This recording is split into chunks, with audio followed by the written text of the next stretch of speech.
On the Dadless Soul Extra Time show now, I have got Flo. Hello, how you doing? You all right? Hi, I'm good. I'm good. How are you? I'm very good, thank you very much. We've had all sorts of technical nightmares trying to get this to happen, but it's worked. I can see and hear you, and you can see and hear me. Amazing.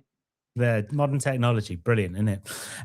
Right. So, well, just to introduce yourself. Who are you, and what do you do?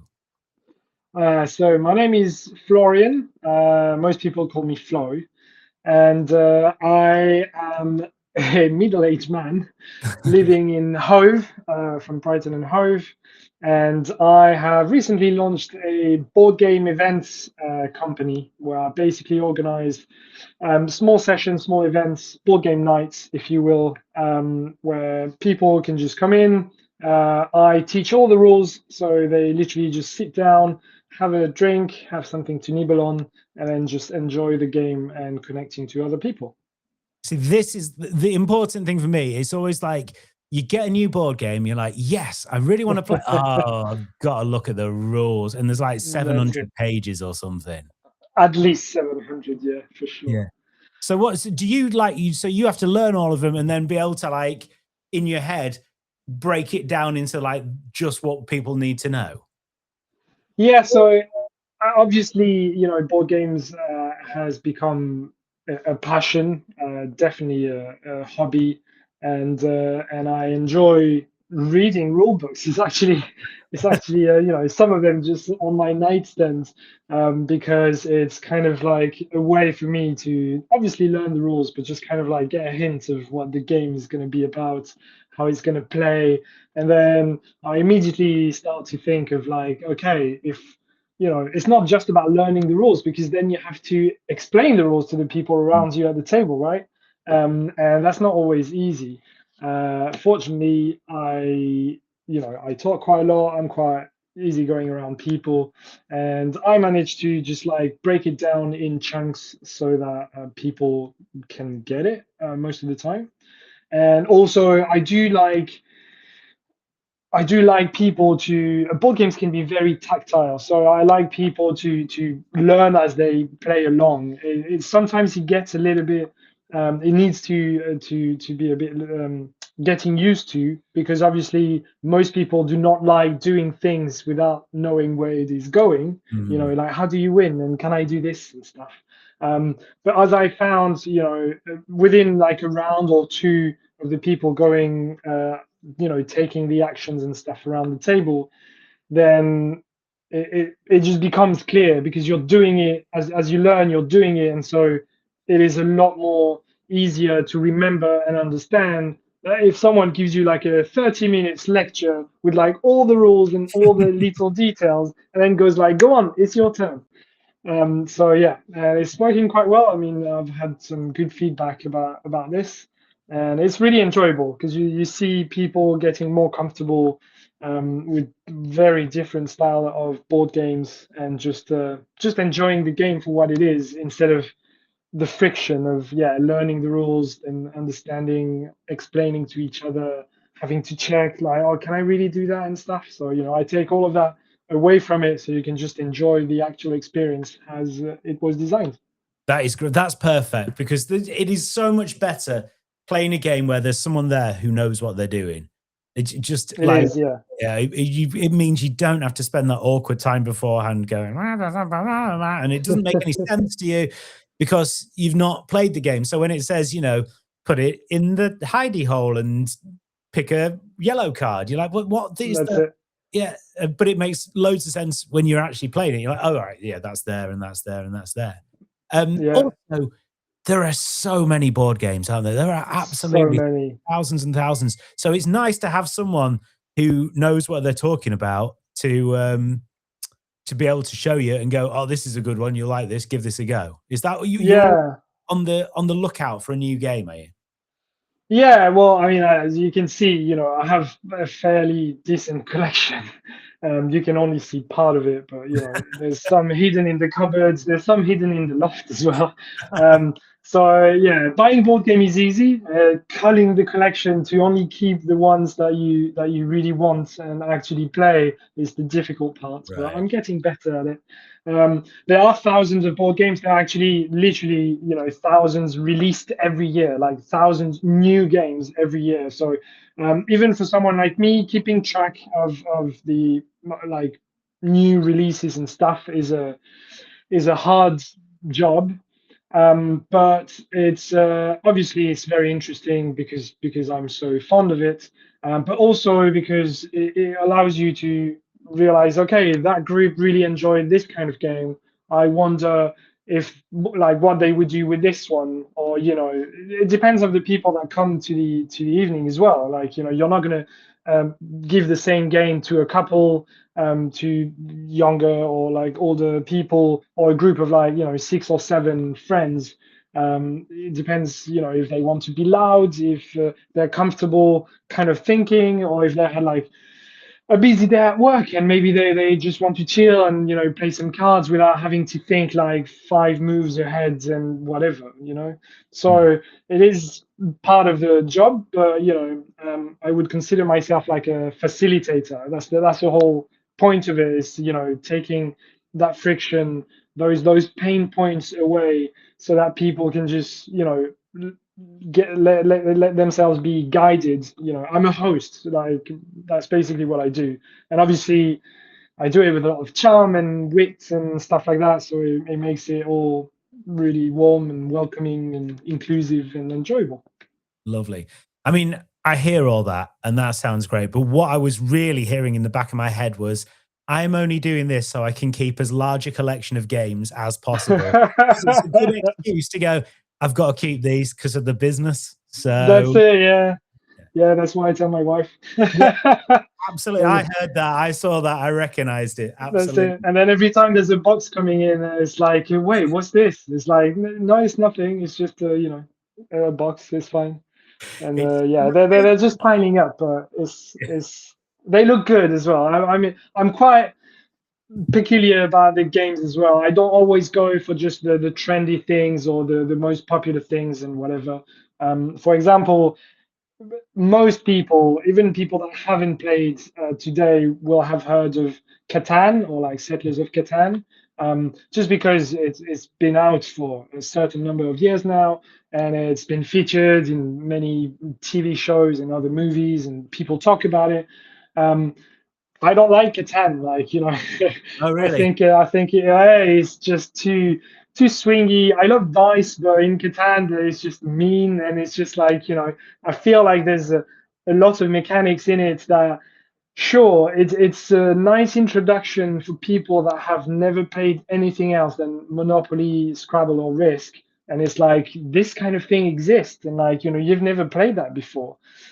But there are so many better games than Catan, and some people might hit me on the head for saying that, but I just I'll have other recommendation if you want to try something new, fresh, that you've not played before, but still enjoyable and not just down to luck. Now, yeah, you've basically just nailed me there. So, yeah, Scrabble, Monopoly, yeah, all good. Hotel, particular favorite, very much like that one. Sure. That's a family favorite, as we try and rip each other off and hotel stays.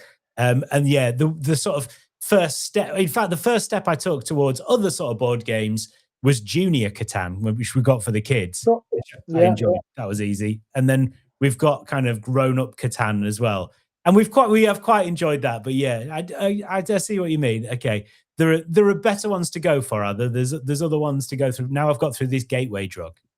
That's it, yeah. Basically, that's what they're called, right? The gateway games. It's obviously, from the industry point of view, it's a massive market, right? Because I mean, the British, but also the French market, which I'm from France, which is huge, like one of the biggest board game markets in the world. A lot of the designers also come from France nowadays, and there's been a shift into really smaller boxes, affordable price points, stuff that you can play really quite quickly, but they're still new and innovative enough that you will, be impressed or amazed or excited at like playing this and probably want to play another game straight away. Mhm. Catan is already in a middleweight section because if you sit down for a game of Catan, it's probably going to take an hour or two. Just because everyone takes their time, you might have to think about some stuff. There's some negotiation going on and stuff like that. So yeah, it is a great gateway game, but just not in my collection. So that's it. So on a typical night, one of these nights that you put on, where do you put them on, by the way? So I have the opportunity to start a new venue on Wednesday, just past actually. It's a small micro pub in Hove by the seafront called Beer Belly. Right. It's a wonderful place owned by a couple, and they just wanted to share their love of beers, obviously, and of travel. So you can find beers, a lot of really local, independent stuff, but also just like great beers from all around the planet. And it was one of my customers that actually went there to have some drinks one night, and they have like a function room, a very small function room in the basement. And so he told me about it, and I went to meet them, and yeah, they got me some tables that can easily be put away or unfolded for my nights. And I had my first night there on Wednesday, and it's just great. It's like wonderful drinks and nibbles. It feels nice to have kind of a dedicated room just for us instead of just being at the back of a pub. Mhm. And yeah, it was great, and we had a lot of fun. I brought many different games, some two-player games, some more-player games, and the way I structure my event is that I like to have one kind of like main meal game towards the last part of the evening. So my tagline for the Dyson Meeple is meet, play, laugh. So the meat part is really important because just going to the pub and having drinks and stuff is fine when you have your group of mates, but as you grow up and maybe as you have a family, and we'll talk about dinosaur afterwards, of course. Mhm. It can be like really challenging to actually just get to meet new people, and so doing it around an activity that is easygoing. It's not too intense that you can't have a chat and stuff like that is quite important. And so usually the more people are involved, the more social the games become, because to accommodate that many people, it can't be very complicated, and it can, but generally speaking, those boxes, think of like werewolves or stuff like that. You have hidden identity and you're trying to see what the other's doing, and like kind of so it makes for like a big mix of everybody's profile and personality, and if they got comfortable throughout the evening, even some of the most introverted or unfamiliar people just like completely give in to the game, and we have some like really amazing moments around the table, so it's really fun. I love how passionate you are about it. It sounds amazing. Thank you. You sound like such a good salesman. I'm like, I live quite a long way away from home, but I'm thinking of coming down. Like, Well, next time you're around, I'll have you at the absolutely. table.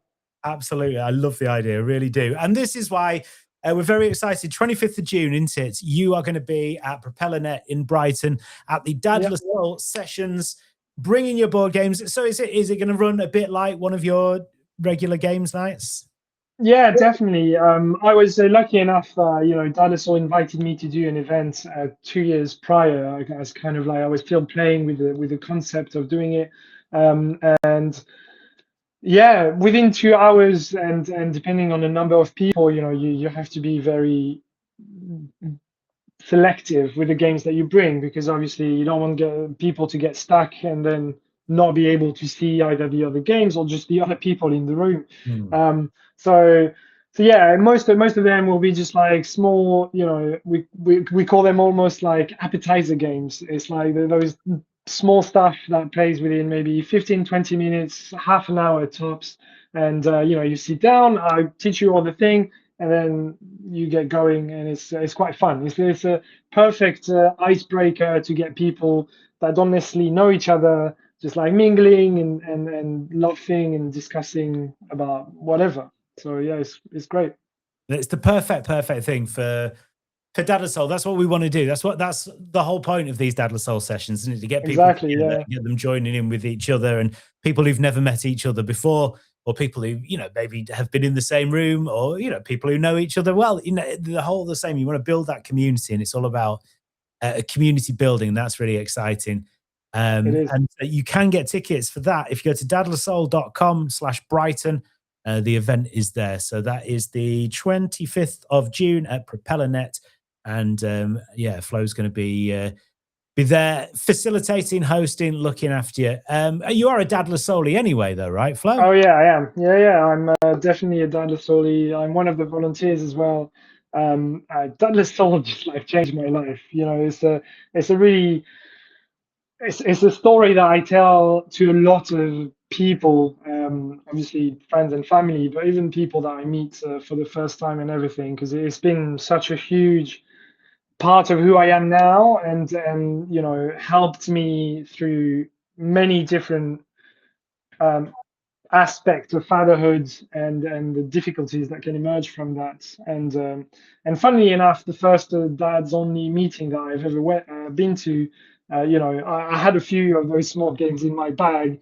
And it was one of the first things that I said to people was that I like board games. And someone told me, oh, he said he liked board games as well. And within like 10 minutes, I was playing with three other dads that I had never met, and we were just like playing a game.